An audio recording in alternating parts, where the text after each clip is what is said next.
Hello, everyone. Welcome to Conversations with Sekani, a podcast for people in their 20s who are trying to figure out life and not get lost along the way. Today's guest is Jeff Niebuhr, a senior leader who has spent his career guiding large, complex organizations through transformation, modernization, and execution at scale. Jeff has led global teams of 100, delivered mission critical platforms, and operated where strategy either works in reality or fails quickly. This conversation is about what young professionals need to understand about leadership, navigating change, building credibility, and executing real world insights. Not theory, not buzzword, but practice. Jeff, welcome to Conversations with Sekani. It's a pleasure to have you here. Great to be here. Thank you. All right. So, talking about execution and idea or versus idea, a lot of people in their 20s, they have lots of ideas. So, what separates ideas from execution? Yeah, that's a great question. I remember long ago when I was in my 20s. I think it's perfect. I think there's a lot of energy, and I think it's proper to have that right mix.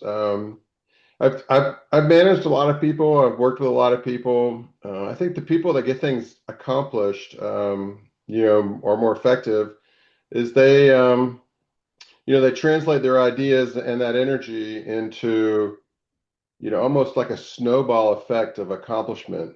Like I remember as a younger person feeling like I could contribute more, maybe to an organization. Um, but the reality is, big organizations are difficult to change. It's like moving a aircraft carrier. At the same time, the rudder of an aircraft carrier is relatively small compared to the rest of the thing. So you can make changes, but I think the advice I would give to somebody starting out in their career is to identify some sort of ladders of success where you're accomplishing um, tasks given to you, and I think that raises your ability to affect change. So I think that. I told my kids this sometimes. It's like if you come to work on time when you say you're going to be there, and you do what you say you're going to do, and you complete things without having to be asked, hey, what happened to that? Right? Like leaders want to give tasks to get done, and they don't want to come back and say what happened to this. And so if you're doing something that's going to take longer than maybe, and leaders don't always understand, the details or the difficulty, right? Hey, go build me a website or go implement AI or whatever. A leader may think that's only a couple day thing, but maybe it's a couple month thing.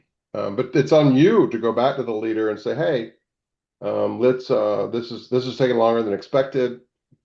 Here's what I'm trying to do. Maybe I'm doing it wrong.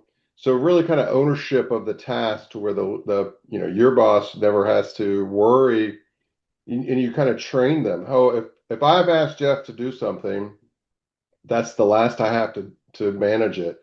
He will either go do it, or he'll come back and ask questions, or he'll come back and tell me his hurdles. But I don't ever have to think about and write a little note to myself. I asked Jeff to do ABC.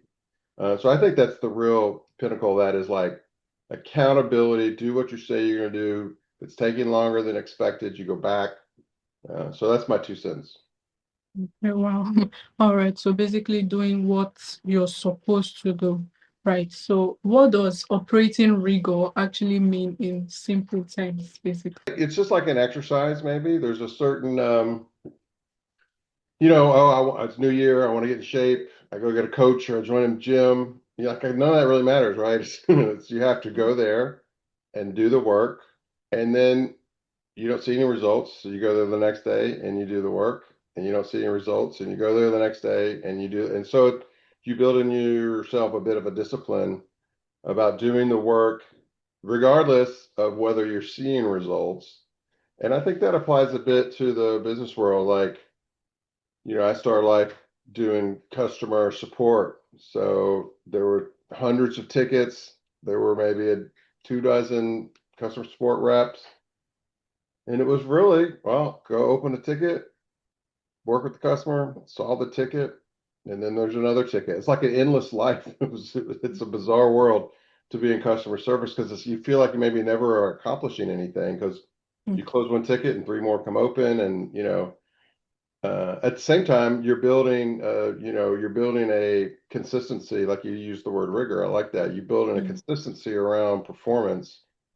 um, and it got to where um, I would pick up the more difficult tickets, or I would go look for the oldest ticket, right?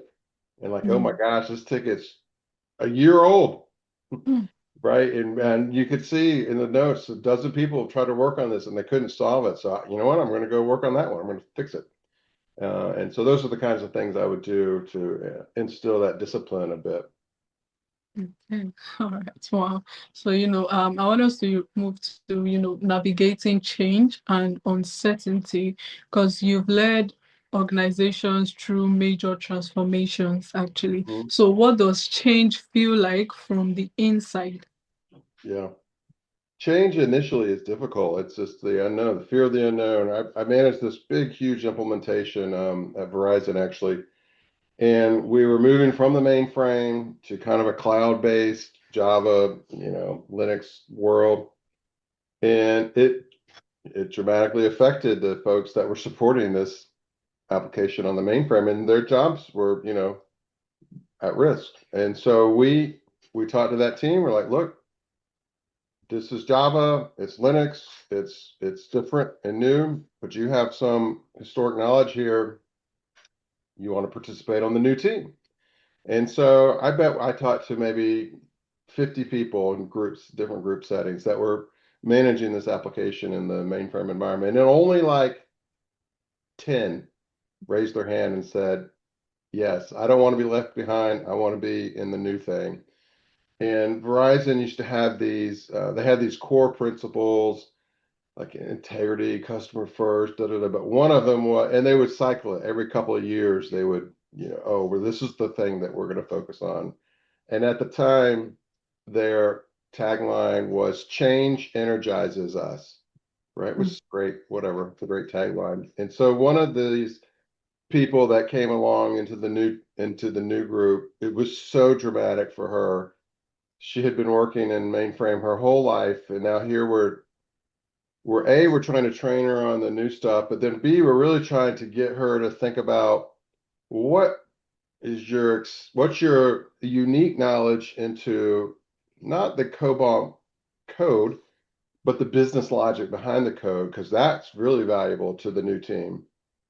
And she was struggling, and it was hard. There's no doubt it's hard for her. And maybe like 9 months into it, she came to me and she's like, I'm done with the change energizes us slogan. I'm ready. I'm ready for that to cycle to the next thing. I've had enough change. So, okay. I do think, I've also worked in companies that were really stagnant, really were not changing, and it's terrible. Like if you don't have things to do and, contributions to make, I think that's worse than being overwhelmed with change. That's my opinion. But at first, change is terrible. I'll tell another personal story. I got laid off, right? During COVID. I had Mm, a great job, great team. I was working on delivery to the Department of Defense. But our company, this was Hewlett Packard Enterprise, our company had a really difficult time with COVID, and I was kind of the latest manager hired, and so first manager out. And I have kids, mortgage, and gotta eat. So it felt like the end of the world, really. Um, and I retooled myself a bit into a job seeking machine. And man, I worked very, very hard day in, day out, trying to work my network. I worked at LinkedIn a lot. I would network within LinkedIn, and eventually got a role that was a better title and a better salary and a growing company. So, there always is the silver lining a bit. mm, But I can mm, tell you that first day, it was not cool. I was also not interested in change in that moment. So, right. but I Wow. think my response often to negative situations is to kind of outwork it. Just, Okay. hustle a little bit harder. Can we make a change work for us, even when it's not one we sought out? Wow. Speaking about layoffs and all, most people in their 20s, they cannot handle it. They can't handle restructuring, uncertainty without, panicking, right? So you just Yeah. told us how you were able to go about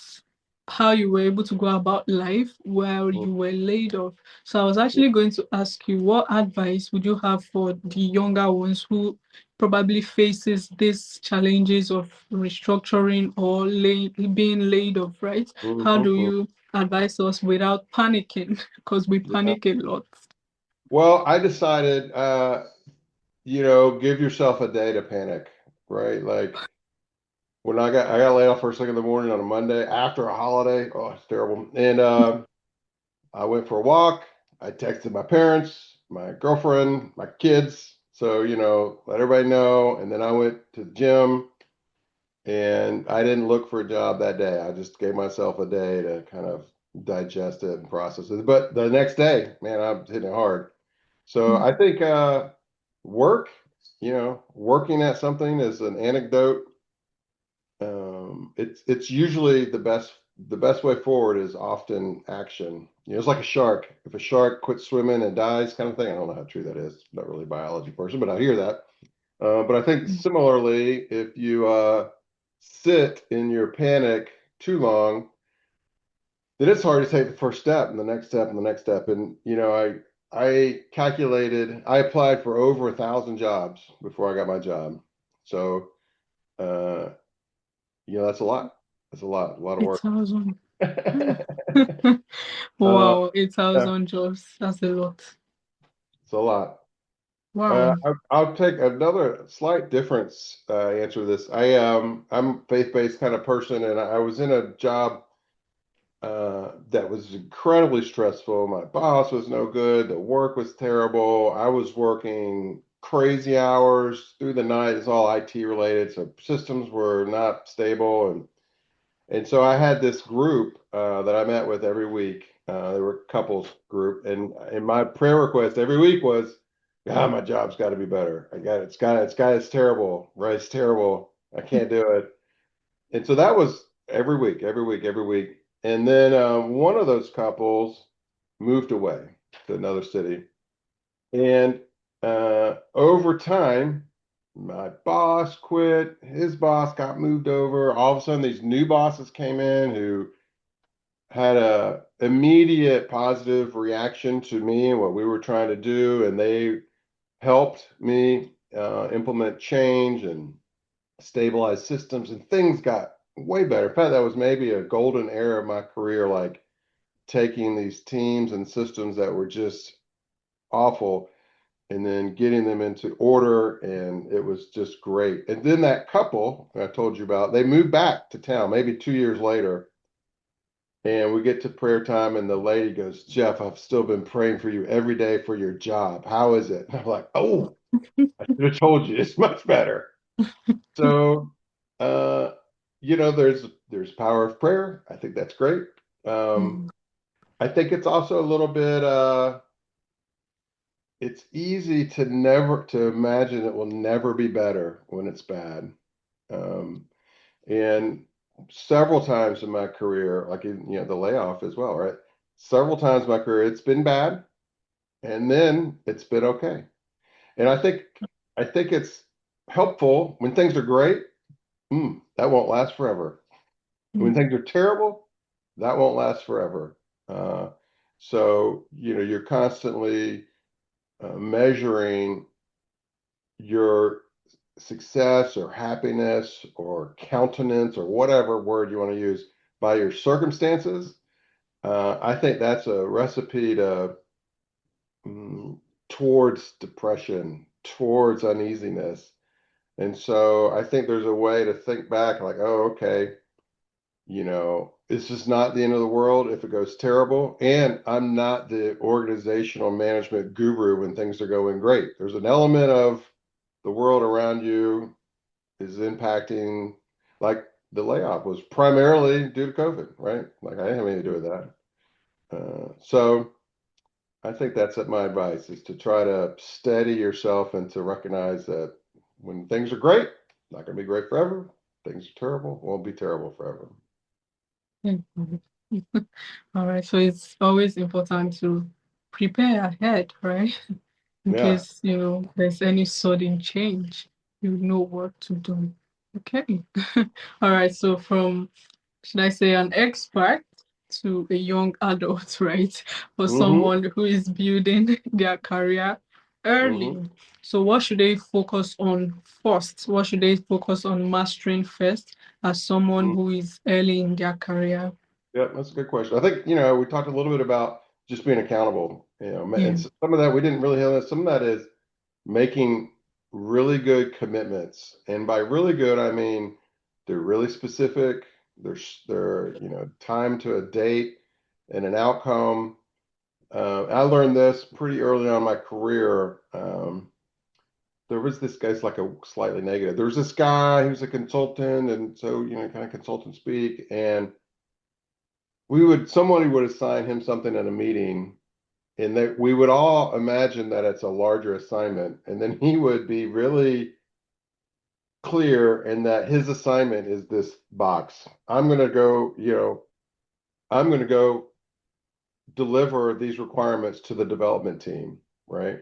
Where we Mm, kind of wanted him to make sure these requirements got into the next release. And so he taught me a little bit in a negative, almost pushed it too far, but everybody else will define your assignment if you don't. And so and mm, then you all of a sudden you're at the risk of this huge assignment that you didn't really even sign up for. So I always like if somebody's giving phone is this is what I'm going to, an email back. This is what I'm going to do. This is how long I think it's going to take. This is what help I need from you, whoever's giving me this work. And this is when I'm going to come back and tell you my status, right? So if I get a 2 week project, I'm probably not going to wait to the end of 2 weeks to give it status. I'm going to come back every week or whatever. The other mm. thing that I think I did often when I was at a crossroads of safe known thing and unsafe unknown thing, I almost always took the unsafe unknown. And often those are good and interesting roles or assignments or whatever, or just even tasks. I want to always think about what is my boss's highest priority for this week, this Mm. month, this year, this department. So I'm trying to elevate my thinking into how do I help my boss's boss? Because that's clearly going to help my boss, right?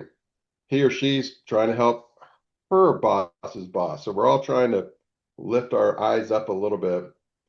And so those sometimes gave me the hardest assignments, and then sometimes they gave me my biggest successes at my job. So I think that's the other Wow. thing is be a risk taker a bit, um, not reckless, but if it's your boss's top priority and it's really risky and messy and unknown, and you do a good job at it, it's going to be very rewarding, I think.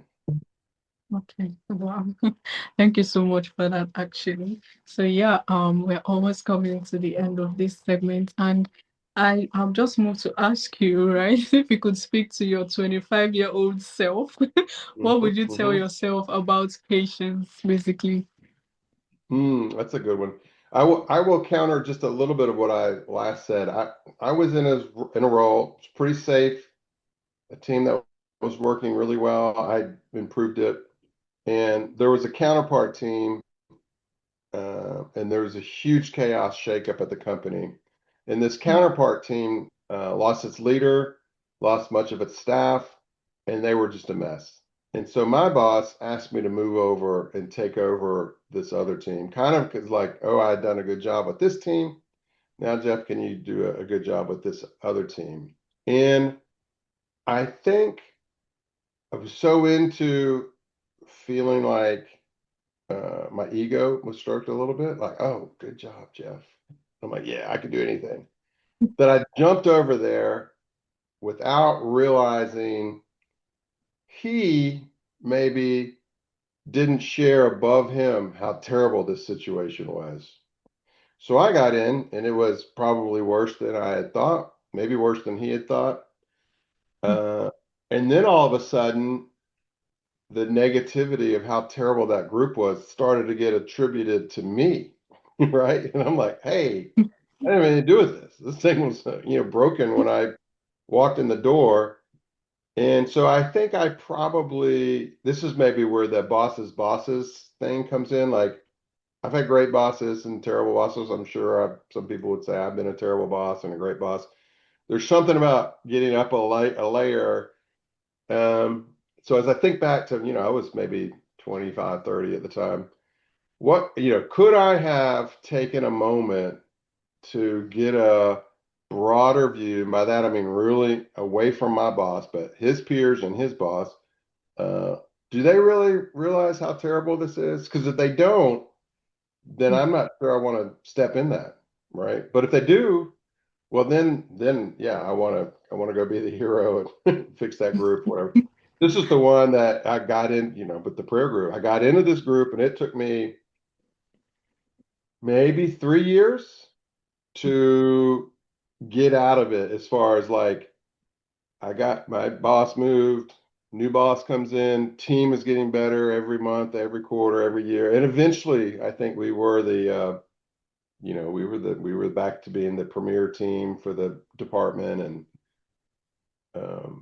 but that was tough 3 years that maybe could have been avoided or slightly softened if I had confirmed that the powers that be knew this was such a desperate situation. So I still stand by, take the risk, but let's look before you leap a little bit, make sure everybody's aware of problems at hand.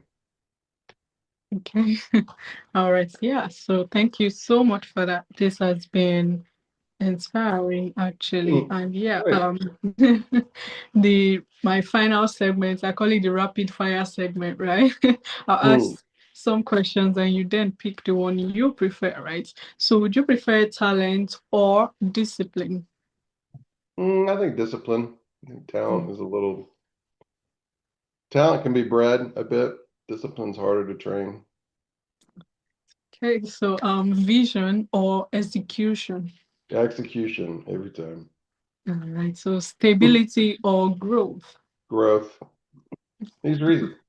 They're all the same. Influence or authority?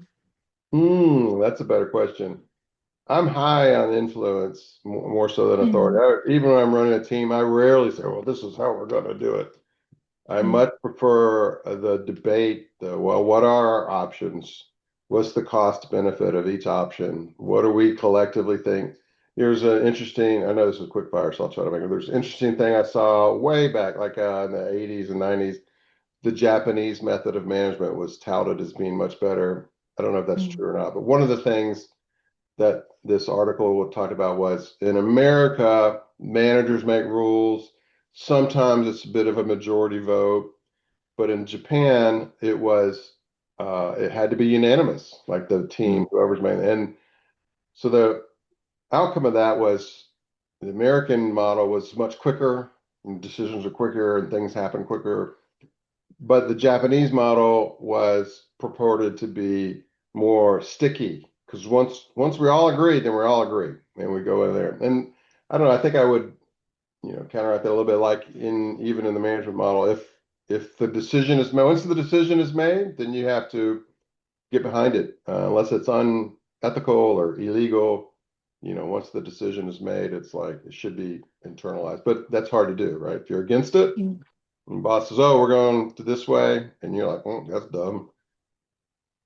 We all work in an mm. org chart, and we should support the decision once it's made. Again, unless it's illegal or unethical. Okay, so yeah, finally, I Yeah. feel like this one is a bit tricky, right? Short-term wins or long-term trust? I think long-term trust. You Mm, build trust by consistent behavior over time. So you have to have some short-term wins, is maybe like truths or experience or consistent behavior. I'm always going to, whenever I get a new assignment, I'm always going to reply back and say, I got it, right? You don't have to worry about it. Or whenever I have work that I'm doing that spans longer than a week, I'm going to give a little short status at the end of the week. Hey, this is where I'm at. I did this, this, and that. I'm about to do this next. This is when I think I'm going to be done. So those are short-term behaviors that lead to long-term trust. Okay. All right. Thank you so much for that quick insight, actually. Yeah, So yeah, thank you, Jeff. And where can listeners get to know more about you and what you do? I think you can connect with me on LinkedIn. I'm reasonably active there still, and if everybody needs anything, then I'd be happy to help. All right. So yeah, thanks for tuning in to Conversations with Sekani. If this episode sparked something in you, make sure to share to someone who you think might need this, and also subscribe so you don't miss out on new episodes. Thank you, Jeff, and do have a wonderful day. Thank you. You too. Thanks so much. All right. Bye.